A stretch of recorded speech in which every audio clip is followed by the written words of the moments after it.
గమ్యం ఎక్కడికో తెలియని ప్రయాణం చాలా ఘోరంగా ఉంటుంది. నీకు గమ్యం ఎక్కడ? నువ్వు మరణిస్తే నువ్వు ఎక్కడికి వెళ్తావు?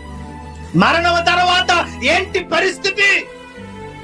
దేవుని వాక్యం చెప్తా ఉంది. ఓకే, నువ్వు నమ్మవు, పరలోకం ఉండదంటే నమ్మవు, దేవుడు ఉన్నాడంటే నమ్మవు, కాబట్టి అంగీకరించవు. ఒకవేళ నువ్వు అనుకున్నట్లు కాకుండా, ఒకవేళ నేనన్నదే నిజమైతే, నేను చెబుతున్నదే నిజమైతే, పరలోకం ఉంది, నరకం ఉంది, దేవుడున్నాడు, అంగీకరించకపోతే నరకానికి పోతాం, అదే నిజమైతే ఈ పరిస్థితి.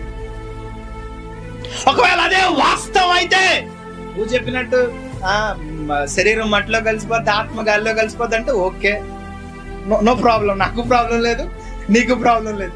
ఒకవేళ నేను చెప్పినట్లుగా, ఒకవేళ పరలోకం ఉన్నది, నిత్య నరకం ఉన్నది, ఆత్మకు చావు లేదు, ఒక రోజు ఆత్మ దేవుని దగ్గరికి వెళ్ళాలి, లెక్క అప్పగించాలి, అదే వాస్తవం అయితే నీ గమ్యం ఎక్కడికి? నువ్వు ఎక్కడికి వెళ్తావు? అది నీ